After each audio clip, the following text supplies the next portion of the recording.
지난 시간부터 우리는 성숙한 사랑이 어떤 사랑인지에 대해서 말씀을 나누고 있습니다. 우리가 하나님의 계획하시는 진짜 거룩한 참된 행복을 누리기 위해서 우리 가정들에 필요한 것은 돈이나 건강이나 명예가 아니라 사랑이라고 말씀을 드렸고, 그래서 우리는 정말 참된 행복을 누리기 위해서 우리는 무엇을 배워야 되냐면 성숙한 사랑이 무엇인지를 배워야 한다고 말씀을 드렸고, 지난주에 그 성숙한 사랑은 첫 번째로 하나를 말씀드린 게 뭐였습니까? 지난주에 여러분에게 우리에게 필요한 사랑은 인내라고 말씀을 드렸고, 오늘은 두 번째 이야기를 여러분과 나눠보려고 합니다. 성숙한 사랑은 배려할 줄 아는 사랑입니다. 부부들에게 배우자를 사랑하느냐라고 물어보면 대부분은 사랑한다고 말할 겁니다. 아내를 사랑합니까? 남편을 사랑합니까? 라고 물어보면 100% 사랑한다고 할 거란 말입니다. 근데 문제는 뭐냐면 상대방은 모르겠다라는 거죠. 이유는 뭘까요? 이유는 단순합니다. 자기 편한 대로 자기 방식대로 배우자를 사랑하고 잊고 사랑을 표현하기 때문입니다. 이유는 너무 단순해요. 내가 편한 대로 사랑하는 거예요. 한상복이라는 사람이 이분이 쓴 배려라는 책에 이런 글이 나오더라고요. 앞을 못 보는 맹인이 밤에 이제 물동이를 머리에 이고 한 손에는 등불을 들고 길을 걷고 있었답니다. 근데 그와 마주친 사람이 이제 묻습니다. 당신 참 어리석은 사람이군요. 앞도 보지 못하면서 등불을 뭐하러 들고 다닙니까? 그러자 그 앞을 못 보면서 등불을 들고 다니는 맹인이 그에게 하는 말이 이랬답니다. 당신이 나와 부딪히지 않기 위해서 들고 다닙니다. 이 등불은 나를 위한 것이 아니라 당신을 위한 것입니다. 배려를 가장 정확하게 표현하고 있는 한 대화인 것 같아요. 여러분, 사랑이라는 것은 상대방을 향한 배려입니다. 내가 원하는 방식대로 표현하는 것이 아니라 상대방의 입장에서 생각하고 행동해 주는 것, 이것이 바로 성숙한 사랑이다라는 겁니다. 15절을 보면 이런 구절이 나오죠. 보아스가 이르되 내 겉옷을 가져다가 그것을 펴서 잡으라 하매 그것을 펴서 잡으니 보리를 6번 되어 룻에게 지어주고 성읍으로 들어가니라. 여러분, 사랑이라는 것, 이 사랑은 표현하는 것이 필요하다는 겁니다. 보아스는 룻을 배려했을 뿐만 아니라 룻의 시어머니 나오미까지 지금 배려하고 있습니다. 보아스는 룻을 자신에게 보내고 밤새 뜬 눈으로 지금 기다리고 있을 그 시어머니 나오미를 위해서 보리 6대를 되어서 보내줍니다. 보아스는 그 보리 6대를 통해서 자기 마음을 지금 어떻게 해요? 그 나오미에게 전하고 있는 겁니다. 걱정하지 마십시오. 당신의 마음 내가 압니다. 내가 모든 일이 잘 되도록 확실하게 처리하겠습니다. 걱정하지 마시고 편하게 기다리십시오. 이런 마음으로 보리를 떼어서 좀 보내주는 겁니다. 여러분, 하나 보면 10개 안다고 타인을 향한 보아스의 이런 배려를 통해서 우리는 성경 룻기에서는 보아스의 신앙과 인격이 어떻다라고 굳이 말하고 있지는 않아요. 표현되어 있지 않습니다. 보아스의 신앙과 인격을 평가하고 있지 않습니다. 그런데 어떻게 해요? 구절마다 부분마다 숨겨져 있는 겁니다. 그의 신앙과 인격이 어떠한지를. 그런데 보아스의 이런 배려는 낯설지 않아요. 앞서 보아스는 룻을 계속 배려하고 있습니다. 2장에서는 어떻게 했습니까? 일꾼들을 하여금 룻에게 곡식단 사이에서 이삭을 줍도록 허락해라고 이야기해줬고, 룻을 위해서 때로는 잘 못 주면 곡식다발에서 한 움큼씩 이삭을 빼가지고 그냥 기분 안 나쁘게 잠시 앞에다가 놓아주라고 했고, 그리고 이러다 목이 마르면 물을 마실 수 있게 해주었고 음식도 먹을 수 있도록 제공해 주었던 겁니다. 또 3장에서는 어땠습니까? 위험한 프로포즈를 하고 두려워하고 있을 룻의 마음을 헤아리면서 내 딸아 두려워하지 말라. 내가 내 말대로 다 행하리라. 내가 현숙한 여자인 줄을 나의 성읍 백성이 다 아느니라고 말해줍니다. 무슨 말입니까? 지금 위험한 프로포즈를 하면서 여자로부터 수치심을 느낄 만한 그 상황에서 안심시켜주고 있고, 여자로부터 수치심이 들지 않도록 지금 배려하고 있고, 현숙한 여자라고 안심시켜주고 있는 겁니다. 그리고 어떻게 해요? 자신의 청혼을 받은 보아스의 마음, 이 사람이 내 청혼을 받아들여주는지 어쩐지 궁금해하는 룻에게 12절로 13절은 뭐라고 말합니까? 자신보다 더 가까운 친척이 있으니까 그 사람이 만약에 이행하지 않는다라면 내가 당신의 기업을 물어주겠다라고 분명히 그 청혼을 받아주고 있습니다. 궁금해할 여인에게 지금 밀당하고 있지 않습니다. 내가 받아줄게요. 그러나 나보다 가까운 사람이 있으니까 그 사람이 받는다면 어쩔 수 없지만 그가 거절한다면 내가 당신의 청혼을 받겠습니다.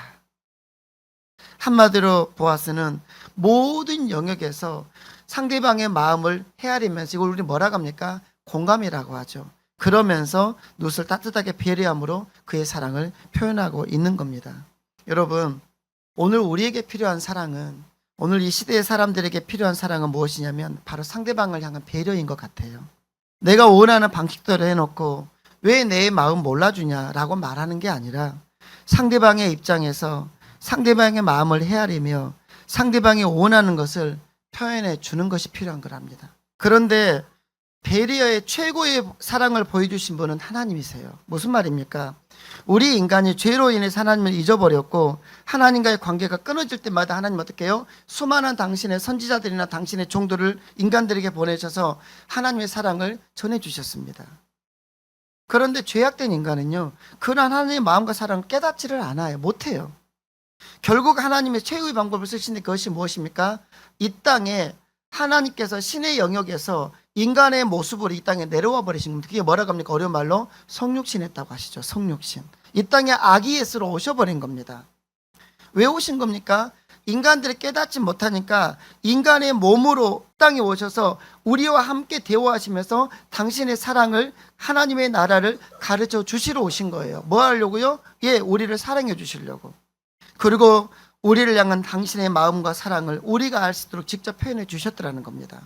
여러분, 이처럼 배려라는 것은 나의 입장이 아니라 상대방의 입장에서 그의 마음과 상황을 헤아리며 상대방이 나의 사랑을 이해하고 받아들일 수 있는 그것을 표현해 주는 겁니다. 내가 원하고 내가 편한 방식대로 하는 것이 아니라. 이런 면에서 하나님의 사랑은, 우리를 향한 하나님의 사랑은 배려의 끝판왕입니다. 하나님께서 우리에게 보여주신 사랑의 모습이 배려가 있는 바로 이 사랑인 것을 여러분 기억하면서 우리도, 여러분도 가정과 주변에서 성도로서 이런 사랑을 할 수 있기를 바랍니다. 여러분, 타인을 향한 이런 작은 배려가 삭막한 세상을 아름답게 할 거예요. 그래서 배려가 있는 곳에는 사랑이 있고 기쁨이 있고 행복이 있는 겁니다. 다른 사람을 배려해 준다면 꼭 어떨 때는 내가 손해볼 것 같아요. 자꾸 내가 나만 배려를 할 것 같으니까. 그러나 여러분, 그러지 않아요. 결국에는 그 사람이 이김을 믿으시길 바랍니다. 또한 배려는요, 사람들의 마음을 움직이는 힘이 있어요. 그래서 배려는 성공의 비결이라고 하고 있고 성공을 유지하는 가장 위대한 힘이라고 말합니다. 능력이 있으면 어느 위치까지 우리가 올라갈 수 있습니다. 그런데 그 위치를 지키는 것은 남을 공감하며 배려할 줄 알 때에 그 위치를 지킬 수 있음을 여러분 꼭 기억하십시오. 바라기는 배려가 있는 여러분의, 우리의 사랑을 통해서 여러분의 가정에, 그리고 여러분의 주변이 하나님을 알게 되기를 주님의 이름으로 축복합니다. 세 번째, 성숙한 사랑. 세 번째는 책임지고 보호하는 사랑. 14절인데요. 이런 구절입니다. 룻이 새벽까지 그의 발치에 누웠다가 사람이 서로 알아보기 어려울 때에 일어났으니 보아스가 말하기를 여인이 타작마당에 들어온 것을 사람이 알지 못하여야 할 것이라 하였습니다. 지금 타작마당에서 두 남녀가 한 방에 있습니다. 그 이 장면은 흔한 남녀 간의 은밀한 어떤 그런 로맨틱한 사랑을 다루고 있는 장면이 아닙니다. 그런데 한 가문의 흥망에 관한 문제를 다루고 있습니다.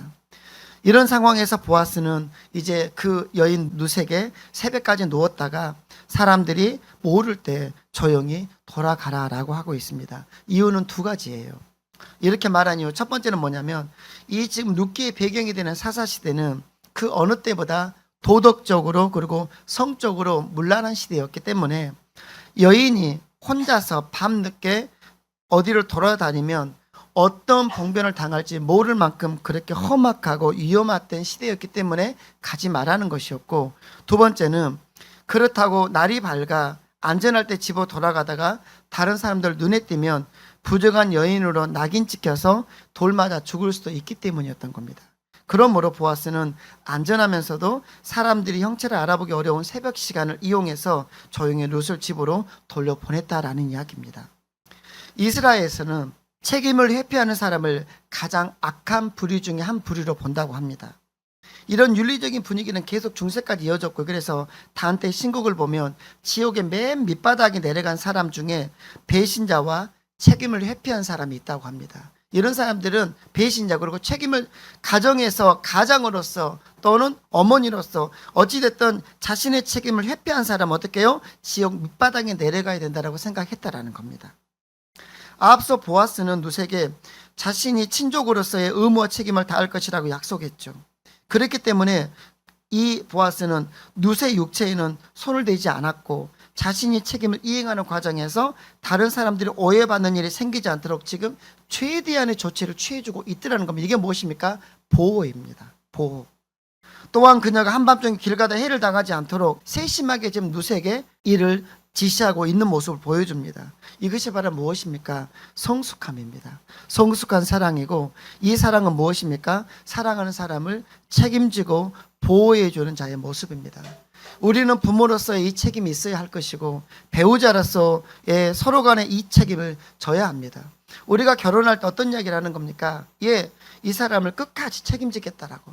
그 면에서는 윤리 도덕적인 면과 모든 면을 여러분 다 아우르는 줄로 믿으시길 바랍니다. 그러므로 배우자는요, 부정한 행위를 해서는 안 되는 거예요. 배우자에게 가장 큰 고통을 주는 것은 부정입니다. 나만을 사랑하겠다라고, 나만 바라보겠다라고 결혼하고 서로가 결혼하는 거 아닙니까? 그런데 어떻게 해요? 다른 여자를 쳐다보고 있고, 다른 남자를 쳐다보고 있고, 다른 남자와 관계를 맺어가고 있고, 다른 여자를 넘보고 있다라면 이거는요, 악한 자입니다. 보아스는 이런 부분에서 우리가 어떻게 사랑을 해야 되는지를 보여주는 거예요. 여러분, 절대로 세대가 그러한다고 해서 윤리 도덕적으로 성적으로 배우자에게 고통을 주는 악한 자 되지 않기를 바랍니다. 하나님은 필연코 그런 자는 용납하지 않으심을 여러분 믿으셔야 돼요. 그것은요, 배우자와 자녀 모두를 죽여버리는 행위거든요. 여러분, 사랑은요, 책임지고 보호하는 거예요. 그 책임과 보호는 여러분 외적인 걸로 보지 마시고 배우자의 내면까지도 보호해주는 모습을 보시기를 바랍니다. 그런 면에서 외도나 부정이나 성적인 이런 이탈은 절대로 있어서는 안 됨을 여러분 꼭 기억하시고, 우리 교회에서는 그런 분들 없기를 주님으로 부탁을 드립니다. 여러분, 내가 하는 일이 아무리 정당하다 할지라도 그 일로 인해서 다른 사람에게 오해를 불러일으킬 수 있다면 우리는 좀 더 신중하고 조심해야 함을 보아스는 우리에게 가르쳐 주는 거죠. 우리는 하나님 나라 확장을 위해서 불신자들과 믿음이 연약한 이들의 눈을 그래서 의식하며 살아야 한다는 겁니다. 하나님은 우리의 중심을 보시지만 사람들은, 믿지 않는 자들은, 우리 주변에 있는 사람들은 우리의 중심을 보는 게 아니라 뭘 봅니까? 우리의 외면, 즉 우리의 행위를 보고 판단하기 때문입니다. 그러므로 우리 성도들은 믿음의 자유를 내세워서 만용을 부리면 안 된다라는 거예요. 비록 믿음으로는 자유할지라도 나의 자유로운 그 행동이, 나의 편안한 어떤 행동이 믿음이 연약한 자들이나 믿음이 없는 불신자들의 믿음의 길을 넘어뜨리거나 막는다라면 우리는 어떻게 해요? 그런 사람들에게 구설수가 되거나 믿음의 덕이 되지 않는다라면 기꺼이 우리는 우리의 행위를 포기할 수 있는 우리가 되기를 주님으로 부탁을 드립니다. 무슨 말입니까? 예를 들면 이런 겁니다.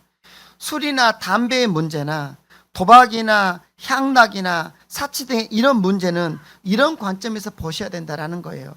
보아스는 룻이 잘못 나가다가 사람들의 눈에 띄어도 둘은 아무 일이 없었잖아요. 그런데 보아스의 침소에서 룻이 나오는 걸 누가 보아버린다라면 구설수에 오를 수 있기 때문에 그것까지도 염두에 두면서 아무도 없는 그 시간에 조용히 룻을 집으로 보내주고 있다. 나는 떳떳하지만, 나는 아무런 문제가 없지만 나의 그 모습을 보면 이 여인이 해를 입을 수 있기 때문에 거기까지 보호하고 있더라는 겁니다. 이건 그러므로 나는 믿음 안에서 떳떳하지만 나의 어떤 것이 다른 사람들에게 오해를 불러일으키거나 덕이 되지 않는다라면 우리에게 지금 내가 가지고 있는 습관 포기할 수 있어야 된다는 겁니다.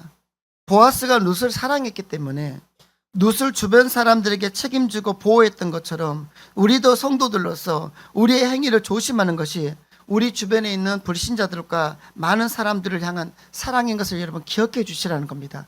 그래서 누군가를 전도하기 위해서 나의 행동이 전도에 도움이 되지 않는다라면 그를 살리기 위해서 어떻게 하라는 겁니까? 그렇게 좋지 못한 습관은 정리해 달라는 이야기를 제가 지금 하고 있는 겁니다. 이것이 무엇입니까? 책임져 주는 겁니다. 그 영혼을 책임져 주는 사랑이라는 겁니다. 여러분, 우리는 성경이 우리를 향해서 너희들 성도들은 그리스도의 편지고 향기라고 말하고 있죠. 고린도후서 2장 15절은 뭐라고 말합니까? 우리는 성도들입니다. 구원받는 자들에게나 망하는 자들에게나 믿는 사람에게나 믿지 않는 사람에게나 우리는 뭐라고 말합니까? 하나님 앞에서 그리스도의 향기니. 예, 2장 15절의 말씀입니다. 이어지는 3장 3절은 뭐라고 합니까? 너희는 성도를 말합니다. 우리로 말미암아 나타난 그리스도의 편지니. 무슨 말입니까? 이것은 세상은 그리스도의 편지 그리고 향기인 우리 성도들을 통해서 하나님의 복된 소식을 듣게 되고 하나님의 향기를 맡게 된다라는 겁니다. 여러분, 우리는 이 말씀 속에서 너희는 나의 편지이고 너는 나의 향기라고 말씀하시는 이 하나님의 이 말씀 속에서 성도로서 굉장히 무거운 책임감을 가질 수 있기를 바랍니다. 세 번째입니다. 확신을 주는 사랑. 상대방에 대한 인내도 있고 배려도 있고 보호도 하고 있지만 그럼에도 불구하고 상대방이 저 사람이 나를 사랑하고 있다라는 확신을 못 갖는다라면 완전한 사랑은 아닐 겁니다. 뭐 많이 들어보셨겠지만 이런 이야기, 아내들이 남편에게 이런 질문을 합니다. 자기 나 사랑해? 자, 자기 나 사랑해라고 물어요. 그럼 뭐라고 대답하면 됩니까, 남자들? 아니면 만약에 남편도 요즘 물을 수 있잖아요. 여보 나 사랑해? 라고 물으면 배우자가 뭐라고 하면 될까요? 네, 사랑해요 하면 되는데 그 말이 뭐가 어렵다고 꼭 그런 거 물어봐야 된가? 신경질이라도 내지를 말든지. 이게 나쁜 말이에요? 사랑하냐고 물어보는 말이 나쁜 말이냐고. 아니잖아요. 여러분, 퇴근해서 배우자에게 이것도 많이 들어보셨을 거예요. 이렇게 말하면 어떨까요? 여보 나 너무 힘들었어. 깜짝 놀랐어요. 왜요? 무슨 일 있었어요? 아니, 당신 보고 싶어서. 지금 딱 보니까 세 명의 눈빛이 드라마에 나오는 이야기 하지 마시라고. 여러분, 드라마에서 잘생긴 애들, 이쁜 애들만 하는 이야기가 아니란 말이에요. 우리가 조금 더 재밌게 살 수 있고 행복하게 살 수 있고, 어제 보셨지만 저는 아내에게 뭘 먹고 있으면 꼭 먹고 있으면 제가 먹고 싶어요. 아내가 뭘 들고 있으면 먹고 싶으면 좀 여보 좀 줘. 그러면 안 줘요. 그럼 뭐 하는 줄 알아요? 주세요 해보래. 근데 먹고 싶단 말이에요. 그러면 제가 숨 몇 번 쉬고 주세요. 그러면 나한테 그래요. 반드시 이쁘게. 근데 진짜 먹고 싶단 말이에요. 그러면 주세요. 그러면 그 다음 뭐라는 줄 알아요? 두 손으로 주래요. 그러면 해요. 주세요. 그러면 줘. 애들이 그걸 봐요. 어젠 교회에서도 걸렸어. 여러분, 그런 생각을 해요.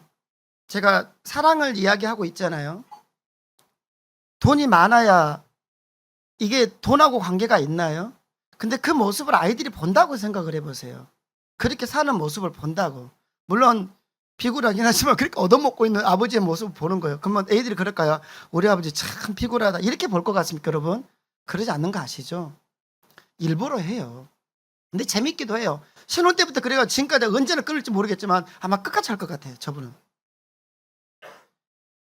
우리가요, 조금만 바뀌어보면 지금보다는 재밌게 살고, 삶은 똑같아요. 환경 똑같고 돈도 똑같고 뭐 처지로 환경도 똑같은데 그것과 상관없이 조금만 우리가 서로가 달라져 본다면, 한 사람에도 조금만 해본다라면, 홍 권사님 오늘 집에 가가지고 우리 여보 나 교회에서 너무 힘들었어 이렇게 하고, 왜 그러면 당신 보고 싶어 이런 말을 한 번 두 번 해보면요, 이런 거 듣고 남자들, 성질내 남자 절대 없습니다.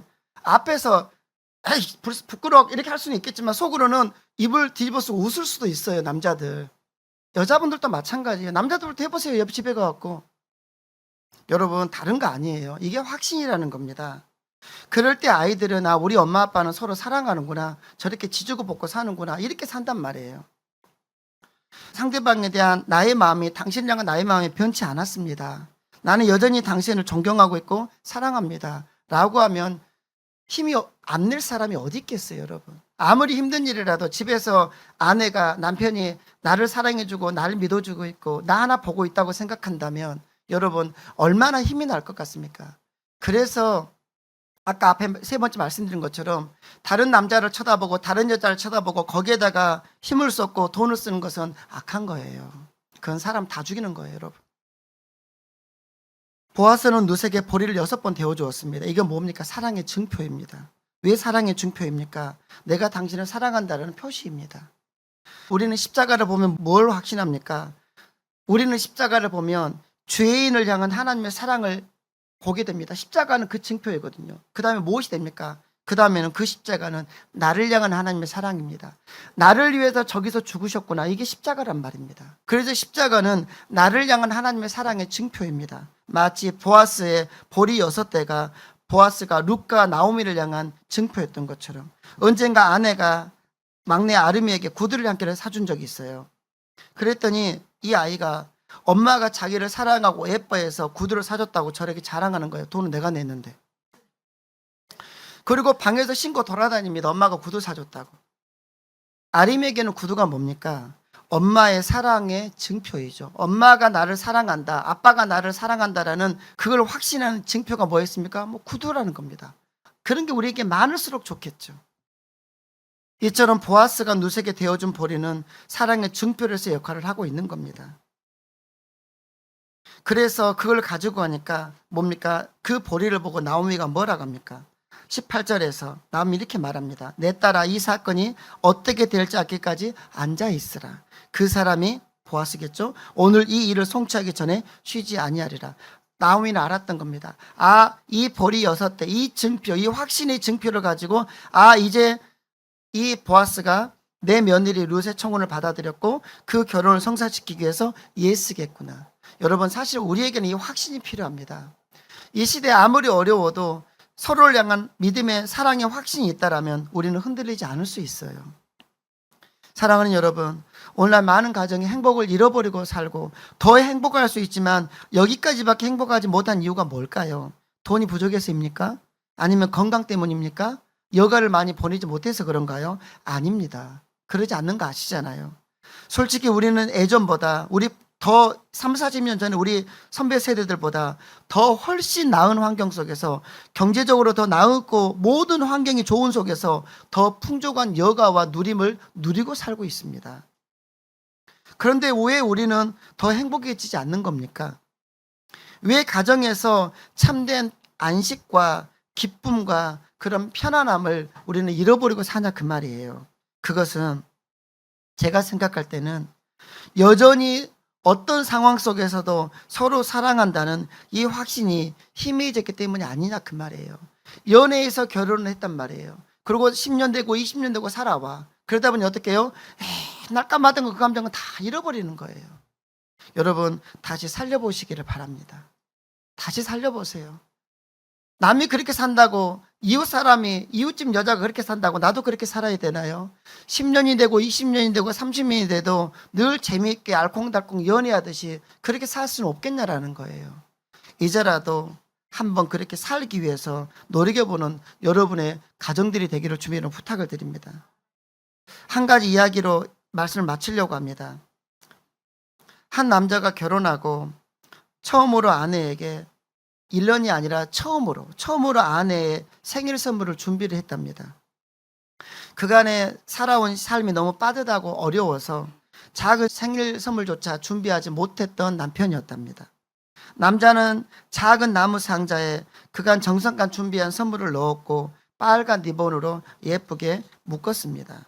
드디어 아내 생일날 아침에 떨리는 손으로 남자는 아내에게 나무 상자를 건네주었어요. 뜻밖의 선물에 한 번도 받아본 적 없는 선물을 갑자기 내미니까 아내가 깜짝 놀랐답니다.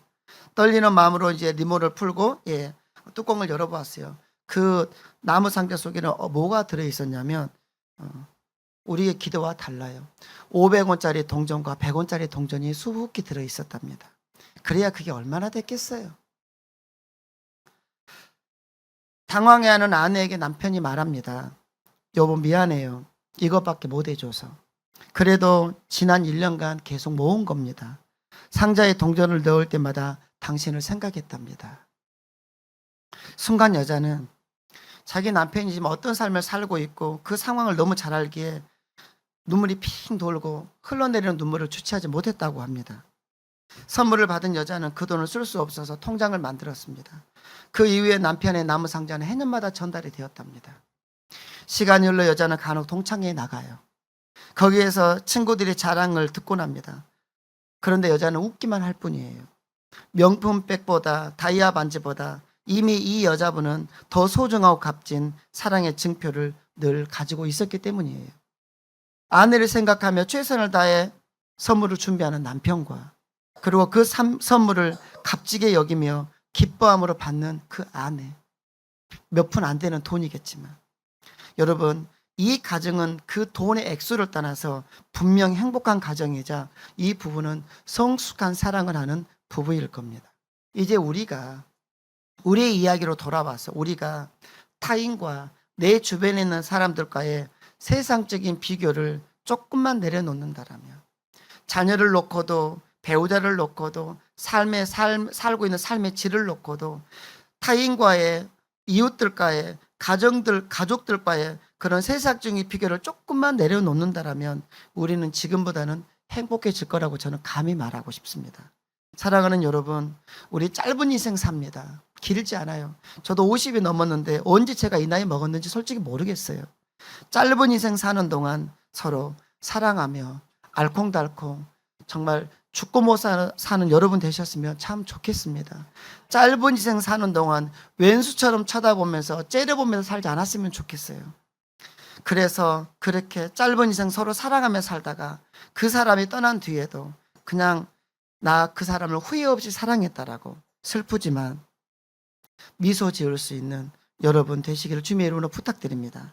그러기에 이제 오늘부터라도 성숙한 사랑을 할 수 있는 집에 가서 나 힘들었다고 말할 수 있는, 자꾸 그런 말 해볼 수 있는, 듣든 아니 듣든, 듣든지 아니 듣든지 받아주든지 말든지 그냥 나는 계속해서 그렇게 사랑을 표현해보는 여러분 되시기를, 그래서 여러분의 가정이 지금보다 더 행복해지기를 주님의 이름으로 축복합니다.